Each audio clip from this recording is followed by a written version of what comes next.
Hello students, কেমন আছো তোমরা সবাই? আশা করি সবাই ভালো আছো। তো তোমাদের হুগলিতে 18ই ফেব্রুয়ারি অঙ্গনওয়াড়ি কর্মী ও সহায়িকা পরীক্ষা হয়ে গেল এবং আশা করি সবার পরীক্ষা খুব ভালো হয়েছে। এবং আজকে তারই প্রশ্নপত্র এবং সমাধান নিয়ে আমি চলে এসেছি। তোমরা অনেকেই আমাকে কমেন্টে জানিয়েছিলে যে ম্যাম তাড়াতাড়ি আমাদের সমাধানগুলো জানিয়ে দিন যাতে আমরা মার্কস কাউন্ট করতে পারি। তো তার জন্য আজকে সমাধান নিয়ে চলে আসলাম। আর তার সাথে যারা অন্যান্য জেলা থেকে আজকের ভিডিওটা দেখছো তাদেরকে বলবো ভিডিওটা শেষ পর্যন্ত দেখো যাতে তোমরাও বুঝতে পারো তোমাদের জেলার পরীক্ষায় কীরকম কি প্রশ্ন আসতে চলেছে। আর তার সাথে আরেকটা হিন্টস দিয়ে রাখি যে খুব তাড়াতাড়ি কিন্তু একটা জেলায় অঙ্গনওয়াড়ি কর্মী সহায়িকা নিয়োগ হতে চলেছে। খুব তাড়াতাড়ি তোমাদের ইনফরমেশনটা আমি শেয়ার করতে চলে আসবো। তো চলো দেখা যাক আজকে হুগলিতে যা যা প্রশ্ন এসেছে তার সমাধান। প্রথমেই চলে আসছি যে কি কি দিবস এসেছিল।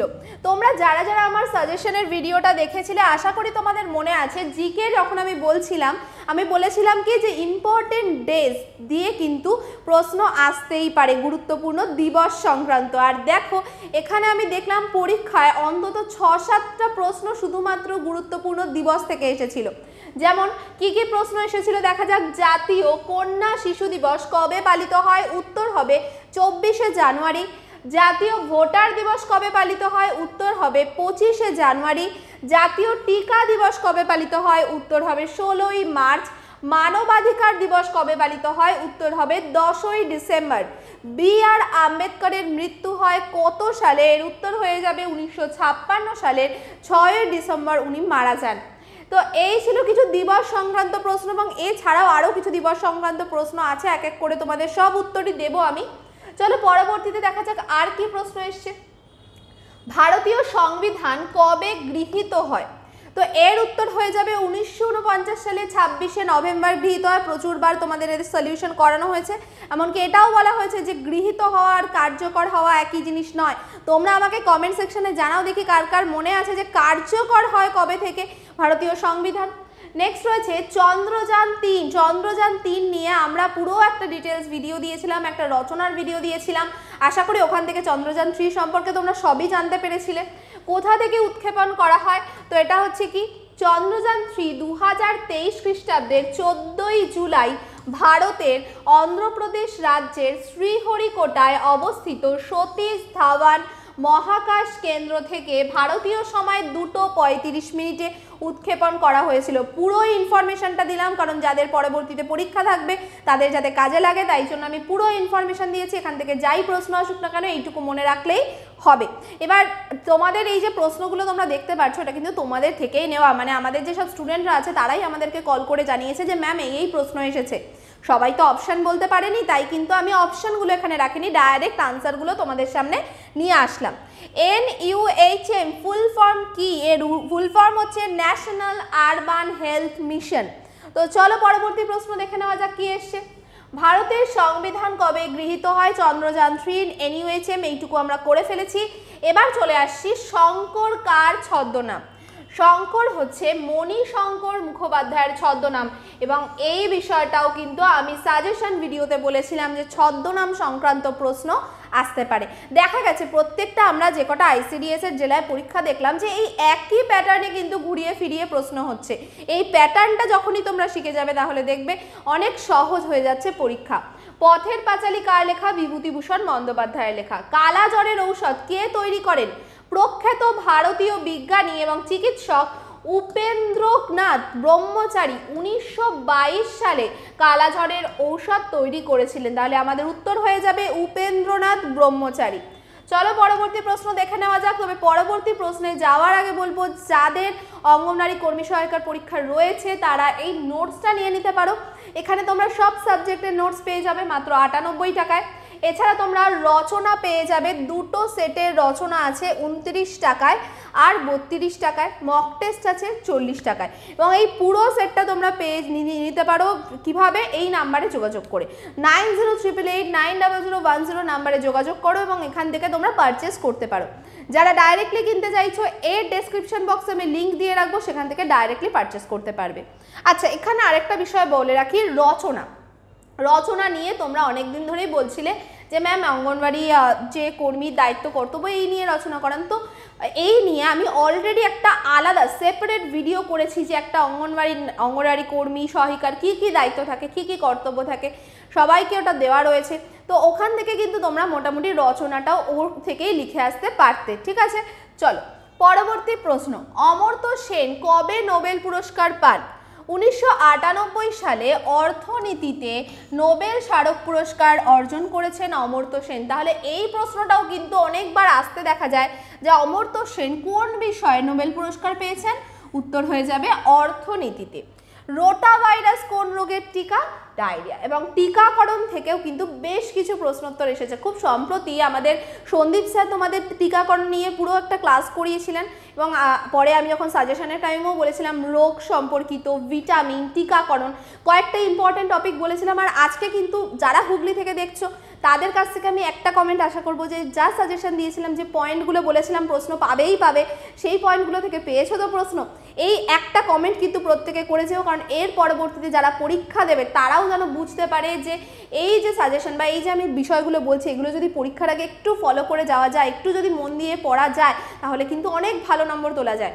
বেশিরভাগ ক্ষেত্রেই তোমাদের সমস্যাটা হচ্ছে যে তোমরা জানতে পারছো না যে কবে পরীক্ষা হবে, যার জন্য কি হচ্ছে যে তোমরা পিছিয়ে পড়ছো, যে না আগে নোটিশ আসুক তারপরে পড়বো, আগে এক্সাম আসুক তারপরে পড়বো, এই করতে করতে পিছিয়ে পড়ছো। যারা প্রথম থেকে পরপর সব কটা ভিডিও দেখেছো, পুরোটা পড়েছো, তাদের কিন্তু অনেক কমন এসছে।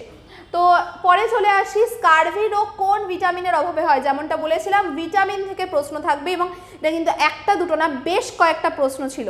স্কারভি রোগ ভিটামিন সি এর অভাবে হয়। বন্ধ্যাত্ব কোন ভিটামিনের অভাবে হয়? ভিটামিন ই এর অভাবে হয়। এমনকি রাতকানা রোগ নিয়েও প্রশ্ন ছিল, ভিটামিন এ এর অভাবে হয়। একটি প্রোটিন সমৃদ্ধ খাদ্যের নাম আর কোন সবজি আমরা কাণ্ড হিসাবে খাই? এই দুটো প্রশ্নের উত্তর ডাইরেক্ট কোনো উত্তর হয় না যতক্ষণ না আমরা অপশান জানতে পারছি, এবং আমরা এখন অবধি এর অপশান জানতে পাইনি। তাহলে তোমরা যারা পরীক্ষা দিয়েছো তাদের কাজ হচ্ছে এই দুটোর মধ্যে প্রশ্নগুলোর অপশান যদি তোমাদের মনে থাকে কমেন্ট সেকশনে জানাতে পারো, আমরা উত্তর করে দেবো কোনটার উত্তর কী হবে। ওকে, অঙ্গনওয়াড়ি প্রকল্পে শিশুরা কত বছর সুবিধা পায়? 0 থেকে 6 বছর বয়স অবধি শিশুরা সুবিধা পায়। মেয়েদের বিবাহের ন্যূনতম বয়স হচ্ছে 18 বছর, ছেলেদের বিবাহের ন্যূনতম বয়স হচ্ছে 21 বছর। কর্কট রোগ আসলে চলতি ভাষায় যেটাকে আমরা বলছি ক্যান্সার, তো ক্যান্সারকেই বলা হচ্ছে কর্কট রোগ। কর্কট রোগের আলোচনাকে কি বলা হয়? একে বলা হয় অঙ্কোলজি। তাহলে কর্কট রোগের যে আলোচনা বা এই যে বিদ্যা, একে বলা হয় অঙ্কোলজি। এবার পরবর্তীতে আমরা চলে আসছি, তোমরা দেখতেই পাচ্ছ বেঙ্গল কম্বাইন্ড ব্যাচ। তোমরা যারা অনলাইনে আমাদের সাথে ক্লাস করতে চাইছো তাদের জন্য এই ব্যাচটা, এখানে যেমন আইসিডিএস এর জন্য পড়ানো হয়, food SI, PSC clerkship, miscellaneous, rail NDPC, এই ধরনের যে পরীক্ষাগুলো রয়েছে সব কিছুর জন্য এখানে তোমরা ক্লাস পাবে। এবং এখানে তোমরা পেয়ে যাবে যেমন রেগুলার লাইভ ক্লাস, তার সাথে পাবে notes, recorded video, mock test এবং 24/7 ফ্যাকাল্টি সাপোর্ট। তো তার জন্য যোগাযোগ করতে হবে 9088890010 নম্বরে। আর এই পুরো কোর্সটা তোমরা পাবে মাত্র 689 টাকায়। তো চলো পরবর্তী প্রশ্নে যাওয়া যাক। কি আছে পরবর্তী প্রশ্ন? পুরস্কার সংক্রান্ত প্রশ্ন কি আছে? বলা হচ্ছে যে দাদা সাহেব ফালকে পুরস্কার কে পেয়েছেন 2023-এ? ওয়াহিদা রহমান পেয়েছেন দাদা সাহেব ফালকে পুরস্কার। একজন মা তার শিশুকে জন্মের ঠিক কতক্ষণ পর বুকের দুধ পান করায়?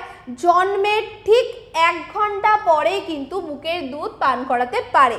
এবং কত দিন অবধি করাতে হয়? ম্যাক্সিমাম ধরে নাও, মিনিমাম ধরে নাও যে 6 মাস তো করাতেই হয়, ম্যাক্সিমাম কিন্তু অনেক বড় হওয়ার পরেও আমরা দেখতে পারি যে 4 বছর 5 বছর বয়সেও যে যতদিন শিশুরা চাইছে ততদিনই স্তন্যপান করানো যেতে পারে। রাতকানা রোগ কোন ভিটামিনের অভাবে হয়? ভিটামিন এ এর অভাবে হয়। রোনাল্ড রাশ কি জন্য নোবেল পুরস্কার পান? ম্যালেরিয়া নিয়ে তার গবেষণার জন্য 1902 সালে তিনি নোবেল পুরস্কার পান। এখানে আমি চেষ্টা করেছি একেবারে তোমাদের প্রত্যেকটা ইনফরমেশন দেওয়ার, কারণ যাদের সামনে পরীক্ষা আছে তারাও যাতে এখানে হেল্পফুল হয়। চলো পরবর্তী প্রশ্নে যাব। জালিয়ানওয়ালাবাগের হত্যাকাণ্ড, দেখো ইতিহাস থেকে আমরা একটা প্রশ্ন দেখলাম, আমি এটাও তোমাদেরকে বলেছিলাম আগে যে ইতিহাস থেকে কিন্তু খুব বেশি প্রশ্ন আসবে না, আর যেটা আসবে সেটা তোমাদের জানার মধ্যেই থাকবে। আশা করি জালিয়ানওয়ালাবাগের হত্যাকাণ্ড এমন কেউ নেই যে ইতিহাস পড়েছে অথচ এর কথা শোনেনি। তাহলে এটা আমরা সবাই জানি। এর উত্তর হয়ে যাবে কি, পাঞ্জাব রাজ্যের অমৃতসর শহরে 13 এপ্রিল 1919 সালে এটি ঘটেছিল। স্বাধীনতা আমার জন্মগত অধিকার কথাটি কার? কথাটি হলো বাল গঙ্গাধর তিলকের। হিমোফিলিয়া কি কারণে হয়? হিমোফিলিয়া একটি বংশানুক্রমিক জিনগত রোগ। নবান্ন নাটক কে লিখেছেন? বিজন ভট্টাচার্য লিখেছেন। অস্টিওম্যালেসিয়া কোথায় হয়? হাড়ে হয়। এবং এটা কি সংক্রান্ত প্রশ্ন? ভিটামিন সংক্রান্ত প্রশ্ন। দেখো ভিটামিন সি থেকে প্রশ্ন এসছে, ই থেকে, এ থেকে, এটা কি থেকে? ভিটামিন ডি থেকে, কারণ ভিটামিন ডি এর অভাবেই এই অস্টিওম্যালেসিয়া রোগটা হয় এবং এই রোগটা হয় হাড়ে। তাহলে ভিটামিন থেকেই কতগুলো প্রশ্ন পেলে দেখো। সাজেশন মিলছে কিনা তোমাদের কিন্তু বলতে হবে। লাস্টে সাজেশনের ভিডিওটা তোমাদের বলেছিলাম যে এই টপিক করে যাও, তাহলেও অনেকগুলো প্রশ্ন তোমরা পাবে। দেখো একেবারে এরকম হয় না যে এই প্রশ্নটাই আসবে আমি সব বলে দেবো, তো সম্ভব না। কিন্তু তোমাদের যে টপিকগুলো বলে দিয়েছি যে এই টপিক পড়লে, যাদের ধরো একেবারেই প্রিপারেশন নেই বা যারা একটু ভয়ে ছিলে যে কি পড়বো কি পড়বো না, তারা হেল্পফুল হয়েছে কিনা সেটা অবশ্যই জানাবে। লোহরি কোন রাজ্যের উৎসব? পাঞ্জাবের। আবার একটা গুরুত্বপূর্ণ দিবস, বিশ্ব ক্যান্সার দিবস কবে পালিত হয়? 4 ফেব্রুয়ারি। কলকাতা মেডিকেল কলেজ কবে প্রতিষ্ঠিত হয়? 1835 সালে। ইউনিসেফ কবে প্রতিষ্ঠিত হয়? 11 ডিসেম্বর 1946। বিধানচন্দ্র রায়ের মৃত্যুবার্ষিকী কবে পালিত হয়? 1 জুলাই বিধানচন্দ্র রায়ের মৃত্যুবার্ষিকী পালিত হয়। চলে যাচ্ছি পরবর্তী প্রশ্নে। তেনজিং নরগে এবং এডমান্ড হিলারি কবে মাউন্ট এভারেস্ট জয় করেন? উত্তর হয়ে যাবে 29 মে 1953। 29 মে 1953 সালে ওনারা কি করেন? যে মাউন্ট এভারেস্ট জয় করেন। সতীদাহ প্রথা কে রদ করেন? লর্ড উইলিয়াম বেন্টিং সতীদাহ প্রথা রদ করেন। লর্ড উইলিয়াম বেন্টিং সতীদাহ প্রথা রদ করেন। শিশু দিবস আমরা সকলেই জানি, শিশু দিবস কবে পালিত হয়? পালিত হয় 14 নভেম্বর। 2024 সালের যে আন্তর্জাতিক কলকাতা বইমেলা, তার থিম কোন দেশ ছিল? উত্তর হয়ে যাবে গ্রেট ব্রিটেন। তাহলে এটাও কিন্তু কারেন্ট অ্যাফেয়ার্সের কোশ্চেন আমরা বলতে পারি। তো আমাদের এই জন্য কিন্তু প্রত্যেক মাসের কারেন্ট অ্যাফেয়ার্সের আমরা যে ভিডিওটা দিই সেটা কিন্তু তোমাদের ফলো করতে হবে। ভবিষ্যতে যারা ভাবছো এরপরেও আমরা পরীক্ষা দেবো, দেখো হুগলির যারা আইসিডিএসে রয়েছে তাদেরকে একটাই আমি রিকোয়েস্ট করব যে আজকে পরীক্ষা হয়ে গেল, আমি বসে গেলাম আর পড়াশোনা করব না, এইভাবে থেকো না। সবাই যদি তোমরা জিনিসটাকে নিয়ে লেগে পড়ে থাকো সবাই চাকরি পাবে। আর সামনে স্টেট গভর্নমেন্টেরও অনেক পরীক্ষা আছে, তো নিজেদেরকে পড়াশোনাটা চালিয়ে যেতে হবে। সেটা যেভাবেই হোক তোমাদের সাধ্য মতো। যদি তোমরা মনে করো যে না এক্ষুনি তোমরা ব্যাচে জয়েন করতে পারছো না, ইউটিউবে ক্লাস হচ্ছে, আপাতত ইউটিউব করো। পরে নিজেদের তোমাদের সাধ্য মতো বিভিন্ন ব্যাচেস রয়েছে, যেমন অনলাইন রয়েছে, অফলাইন রয়েছে, মান্থলি ফিজের ব্যাচ রয়েছে, তো সেগুলো তোমরা নিতে পারো। বা তোমাদের ইউটিউবেও তোমরা পড়াশোনা করতে পারো, কিন্তু পড়াশোনাটা ছেড়ে দিও না, পড়াশোনাটা করতে থাকো। যেমন এখানেও দেখো কারেন্ট অ্যাফেয়ার্সের কোশ্চেন, তো প্রত্যেক মাসে মাসে যারা কারেন্ট অ্যাফেয়ার্স পড়বে তাদের জন্য কিন্তু এরকম জিকেগুলো অনেক সহজ হয়ে যায়। পরবর্তী প্রশ্ন দেখা যাক কি। পিনকোডের পুরো নাম কি? Postal index number. কোন উপাদান রক্ত জমাট বাঁধতে সাহায্য করে? অনুচক্রিকা। শিশুর জন্মের কতদিন পর টিকাকরণ করা হয়? একদম জন্মের দিন, মানে 24 ঘন্টার মধ্যেই কিন্তু টিকাকরণ করতে হয়। বিসিজি টিকা কখন দেওয়া হয়? ওই জন্মের দিনই। আন্তর্জাতিক নারী দিবস, বহুবার বলেছি এটা আসতেই পারে। আন্তর্জাতিক নারী দিবস হয় 8ই মার্চ। নারী দিবস, শিশু দিবস এই দুটোই আমি সাজেশন ভিডিওতে উল্লেখ করেছিলাম যে এই দুটো আসার চান্স ম্যাক্সিমাম।